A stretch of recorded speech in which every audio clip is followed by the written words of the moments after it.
You're welcome back. This is Breakfast Daily. You know, when women gather, the talking never ceases. So we're still jesting.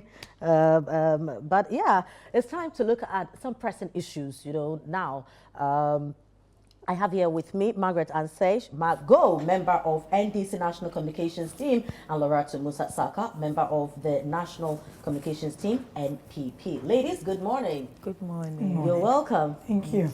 All right. Now, let's look at something that concerns all of us. Some of the issues, it feels like you're talking about them, but you're not directly, involved. But this is one that we all are concerned, And it is the electricity tariff going up. So there's a story in the Republic Press newspaper, page 4. Now, let me take that story. You can also find it online as well, the Citi newsroom. The Public Utilities Regulatory Commission, PURC, has implemented a 4.22% increase in electricity tariffs for all non-lifeline residential customers, affecting the average end user. According to the PURC, the primary objective behind the tariff adjustment is to ensure that a real value of the cost of providing utility services is upheld. The PURC is continually grateful to all stakeholders for their support as it continues to implement quarterly tariff reviews in accordance with its rate-setting guidelines for quarterly review of natural gas, electricity, and water tariffs. The Commission wishes to assure its stakeholders that it will continue to monitor the operations of the service providers to ensure quality delivery of service while balancing the interest of consumers and utility service providers. PURC statement added. This decision comes after a review carried out for the third quarter of 2023 by the PURC. Now, according to the PURC, the primary objective behind the tariff adjustment is to ensure that the real value of the cost of providing utility services is upheld. The new tariff structure maintains the existing rates for lifeline customers as well as for industrial customers and non-residential entities like hairdressing salons, barbering shops, shop bars, tailoring and dressmaking shops, cold stores, and other small to medium-scale businesses. In terms of water tariffs, the lifeline customers will also benefit from a freeze on tariff adjustment with no increase or alteration in their rate. However, for all other categories of water consumers, the PURC has approved a 1.18% increase in tariffs. The quarterly tariff review mechanism seeks to track and incorporate changes in key factors used in determining natural gas and electricity tariffs. Now, I'll start with you, Loratu. This is not a welcoming news to Ghanaians, especially at this time where everything seems to be too tough. I don't know what you make of this. Good morning once again, Prima. Good morning to our viewers. Margot, good morning. Good morning. And Prima?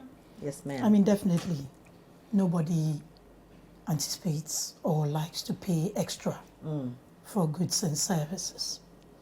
But we are all not oblivious of the times we find ourselves in very difficult times, are still recovering from external shocks and some internal challenges we've had since 2020 till date. I mean, this quarterly review, I mean, if my memory serves me right, I think was it in 2021 or late 2020 when the PRC asked for proposals from the utility providers. I don't think any of them presented a proposal less than 100% increment, but PRC beat it down because they have to have the utmost interest of the consumer when they are taking their decisions. In second quarter, this quarterly review, I remember in 2022, some even civil society groups were calling for the automatic price adjustment. We were using it 2001 to 2004. It was introduced in 2010, and now we are with the quarterly adjustment. In second quarter, I think it was around 18 point something percent. 18.36. I mean, that was when the Citi was still unstable.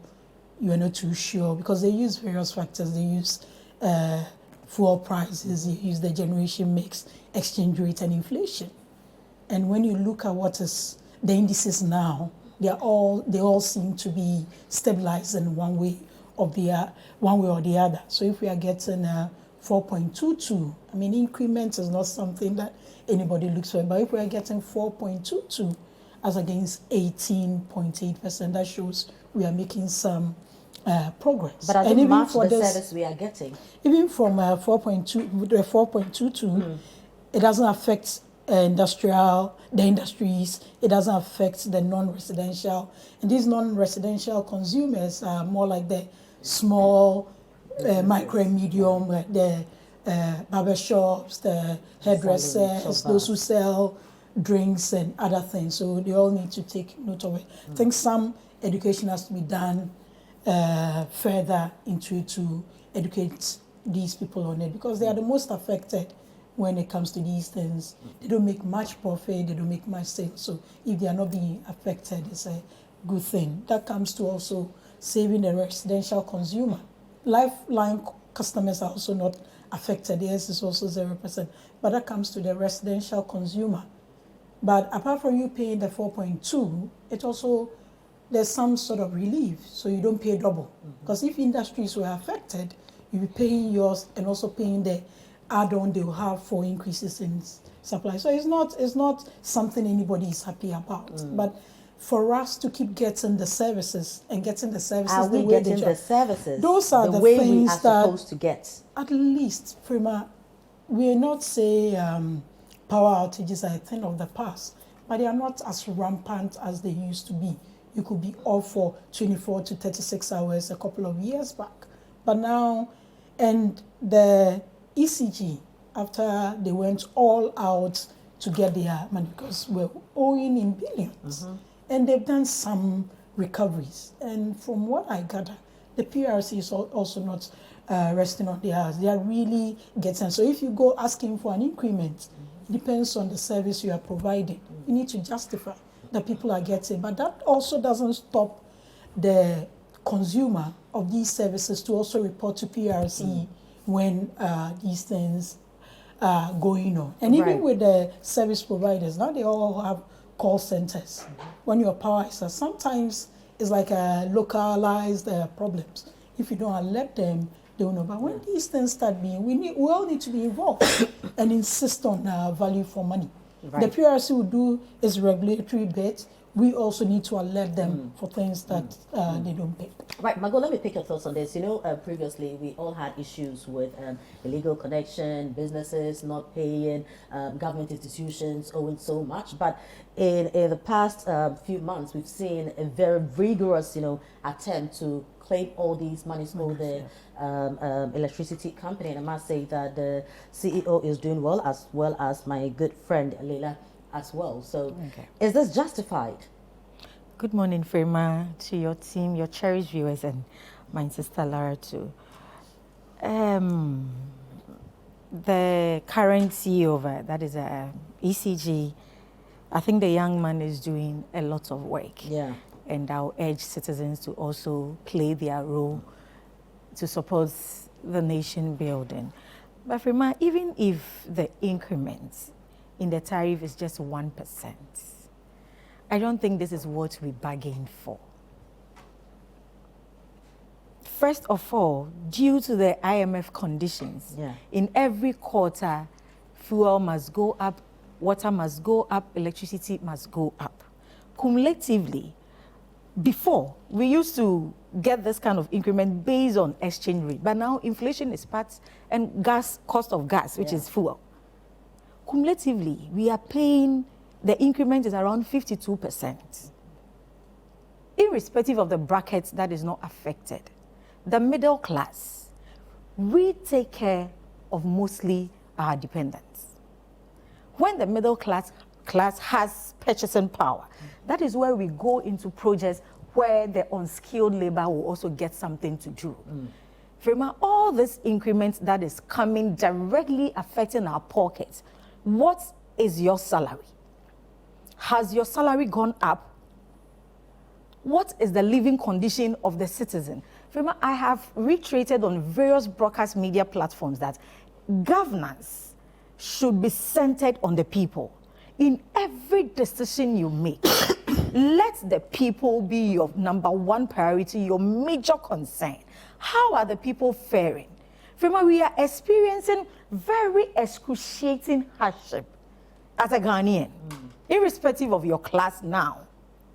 So if we are even getting a percentage of increment, and basically when you get your salary at the end of the month, there are 3 things that takes your salary: food, transportation, energy.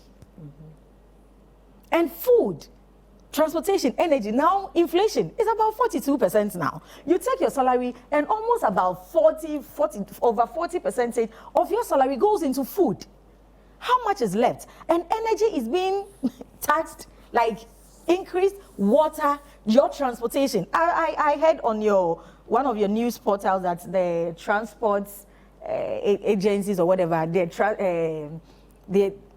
are going to increase their fare by 20% or so, because even just in August, fuel prices has gone up twice because of inflation and because of the exchange rate. So if these major factors do not come down, we are not coming down on anything. Inflation keeps galloping. Exchange rates, the dollar is always beating the cedi. It is not, nothing is being done about it, as Dr. Baumia promised us. We go into elections. Ghanaians are very patient. They give you your 4-year term. They wait. They can endure all the suffering and wait to go and make a statement on election day.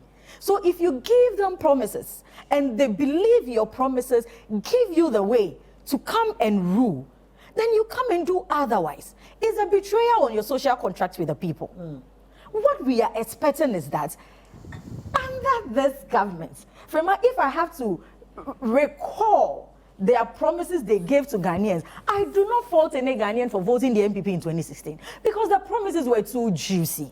Remember, you can't. It was so nice that if it was like if a man was coming to, con you and the kind of things that, remember, you can't refuse it. Then you go into offer it. Was too good. But Margot, let's also look at the services that we are getting now. Are you not seeing an improvement in the services that we are getting from the electricity people? Remember, if you look at how Dumso was in the past and all that, as against what we are getting now, Dumso had its own challenges. No, I agree to that. By the end of the day, the ordinary person at home, is looking at, when I turn on the light, it comes. Does it come on? And if we are also making that comparison, during the days of Dumso, we had only 1 oil field. Now we have 3. President Mahama made sure that Etuabo gas was working in shape. He did that. He laid the foundation for a smooth run. What has this government done to stabilize electricity for us? What megawatts have they added? They haven't done anything. That things were done under the ex-Wa Mohammed's government. So we do not expect anything less. But my point is that, and the reason why I want to draw the ordinary Ghanaian listening to me this morning is that this government did not listen. That is why we are here. Because all these are because of their recklessness that took us to IMF, and we are coupled with these conditions. For the IMF, we wouldn't have these conditions. Why did we go to IMF? Because of recklessness.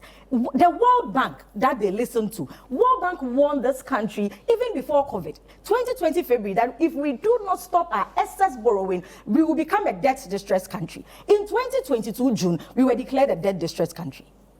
Opposition called on this government to be reasonable and stop the excessive borrowing and be reasonable enough. We told President Akufo-Addo to stop frolicking in private jets and all. They didn't listen. And if you do not listen and you bring us here and you expect that we pat your back because the tariff is not that much, it is a 2.0. This is not what we bargained for. So we expect politicians to be responsible to their words, listen to sound advice, CSO advice, opposition advice, ordinary people, social commentators. Everybody told them that your recklessness, your excess borrowing, your lifestyle, your excessive expenditure is not helping. Cut down your government, you won't listen. You see, that is why we are here. So we will not glorify anything with whether the lights are on or off, because they had a very good foundation that the extra Muhammad did not get. Right. So let's also look at alternative sources of energy. Could this be a way, because I think that when it comes to, for instance, transportation, everything is on the road. We are not able to, utilize properly water transport, rail transport, other means. You know, And the hydro. Can we begin to look at other forms of energy, Loratu? Frima, even before I go in there, when we sit on platforms, we come to educate and give factual news. And there's a very credible platform. So Margot needs to be careful what she puts out there. I don't know if she can show me where on the IMF conditionalities that is said that every quarter electricity and power must be increased. She has to show me. Because what I know Just talking about other and what is conditions known that has to is be that met. when a country decides to go for support from IMF, and it's on their website, when a country borrows from the IMF, the government agrees to adjust its economic policies to overcome the problems led to seek financial assistance. These policy adjustments are conditions for IMF loan and all that. What did we go with? We went to the PCPEG, the post-COVID program, right? Who in this country doesn't know that we've had serious inefficiencies in the management of our utility company? Look at the amounts that citizens were owing ECG, billions of cedis. Can you just go and just say pay at a go? It doesn't work, you know. And you see, when Margot and our other compatriots talk about a government not listening, this was a group of people that put us in Dumso for 4 years. Dumso became a lexicon, identified everywhere for 4 good years. Frema, we are talking about a quarterly adjustment that is giving relief to non-residential customers. Forget about industry. They are big. Non-residential customers, they factored them in. Did they ever do that? No. The ordinary hairdresser in my neighborhood or in your neighborhood couldn't work sometimes for a whole week. Cold stores will go and buy meat and fish and have to throw it away because there's no power for 72 hours, 36 hours, 24 hours. You don't know when you are getting power. Children in hospitals died because there was no power in hospitals for incubators and other things. People died on surgery beds. But you see, we are moving ahead and building a country. So when we are trying to build a country and improve on things that we are doing, when COVID struck, and let's talk about the external shocks. When COVID struck, what did His Excellency the President say in his now famously known fellow Ghanaians engagements? He was emphatic. And to paraphrase him, that the rate at which things are going, he would rather save lives and deal with the economy later. What is the economy, saving the economy when lives are being lost? But Loretta, so we invested into saving lives. I get the point. Rather than that. When Dumso was killing people and citizens were controlled, what did the former president say? But you know that He's become governance a dead goat. is a continuous practice. Whatever people say, they don't. Governance is a continuous practice. What's the difference between that? Who listens and who doesn't? You rightly mentioned that citizens owe the ECG. Now the question is, whose fault is that? Come again. You mentioned that. Let's look at previous administrations. So that's what I'm saying. That it is not just a one system thing. I'm making, Framer. Okay, because if we you build it, if you have, they lost power in 2016. NPP came in. They were with. They took us to IMF with no external shocks, self-inflicted. They took us to IMF. Where did they take the economy when President Kufuor left? Low middle income economy. Run it down, like they put it, chewed all the meat and left the bones. But still, yes, it's also about a comedy. Frema, when you look at the interventions and the quality of service, look, nobody denies the fact that we are in a challenging period. Look, when they go outside this country and they are making, giving speeches and giving talks, they refer to COVID and Russia, Ukraine. When they come into Ghana, we shouldn't talk about it. We are not an island.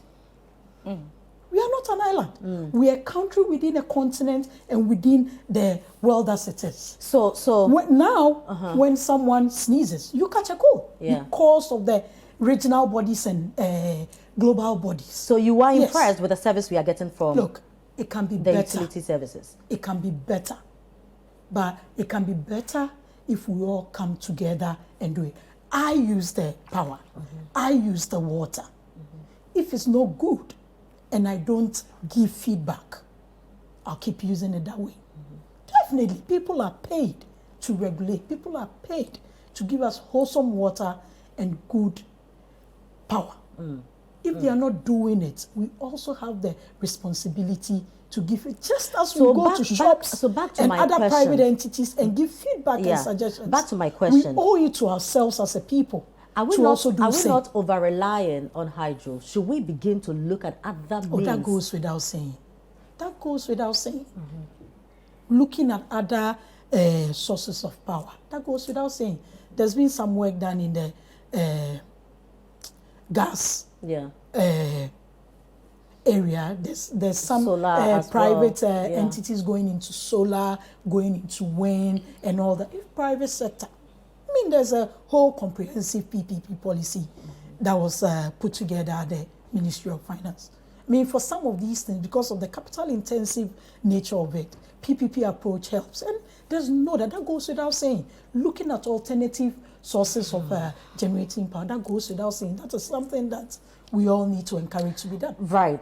So I think we should move on because it is here, the increment is here. So just psych yourself because Remember, this is it. A quick one. Yeah. She mentioned that we put this country into doomsday. No, I think for that, governance is continuous. I so want them to tell us what they did to stop doomsday. This government, Are we in ordinary doomsday? traffic lights. Are we in No, doomsday? I want them to tell us. This is a bigger platform, as she said. Are She we can't in sit here and doomsday? spew lies. Are we in What doomsday? did the MPP do to solve doomsday? So is Are we it in NDC doomsday? that helped stop doomsday? Exactly, what have they done? Are we in But we are not in doomsday? doomsday, so She is saying we put this government, this country into doomsday. And I'm asking them, maybe if the President Akufo-Addo did something to solve it. Because but they did not come as to a meet citizen, doomsday. but as a citizen, there's no doomsday. Exactly. And the point is that what have they done? Frema, ordinary traffic lights go through Accra. These people cannot even fix it. And street lights. Street lights. And you want to talk about doomsday? Are we You in see, doomsday? Did you come to But why meet the doomsday? we street doomsday? lights not on? Accra is too Ordinary dark. street Look, lights. Accra is I too dark totally and very agree. dangerous. Cannot do I it. totally agree with you that You see, the street Frema, she's had light a point. issue Let me has to rebut be her. done. She's had a point. But from And she, Frema, please, last week, she's had a if you point. followed, If you give there's her been the whole about time, No, she I'll will give say her the whole anything. time. there's been about Frema, 20,000 street lights that have been deployed. I'm here to see one on my traffic street. lights that I'm here have to been see the deployed. one on my street No, because but the traffic, my so traffic light tell at me, the Achimota next has time- been yes, traffic lights. off. Achimota So I'll these get are some to of you. the feedback we need to give. We have Frema, sat here to yeah. talk about it plenty times. You've done also, news you see, report. I'll get back when to they that. talk Yes. about COVID, what was the economy before COVID? COVID in disguise became a blessing for this country. How? Because they got lots of money out of COVID. Ask them. But you know, handling COVID was very expensive. COVID in disguise gave this country a lot of money. Remember, they cannot run away from the fact that they recklessly mismanaged this economy because they met a very good economy. Things were laid The down economy properly. with the IMF. But where are we now? The economy with the IMF was Didn't a Dr. good, Baumia was a good and economy. their cohorts promised that we'll Oh, never my go to God. IMF? Where are we now? You see, you cannot sit here and talk as if you are living in a different planet. The audience, they are the best judges. They had you proud to 2016 elections. The format they gave you, they expect. Look, according to the World Bank, this government has pushed a lot of Ghanaians into poverty. You don't even have the purchasing power. You cannot even come out and feed your family and your dependents 3 square meal a day. But I think that's the same thing that happened in 2016. That is why the NDC lost. Frema, and even at that, compare the huge sums of money this government has. From 2018, every year they were going to the IMF for 3 billion. Every year. By 2021, when COVID struck and they couldn't go back to the world market to go and borrow, they took us to IMF. Even on that, we were on a stretch in an ambulance waiting for Dr. Baumia to take us to IMF. It got to a point in we this have country where we have left to be this country investing into in a house of chefs So, that they don't need to be hired. the summary of a long story is that we are paying more for utilities. Let's move on. Our salaries are not growing. Well, as for the Everything salaries, is growing. I don't think that Siemens has pushed anybody into tariff increments. So we'll try to find ways. Ghanaians are magicians. How we do it, only Ghanaians know.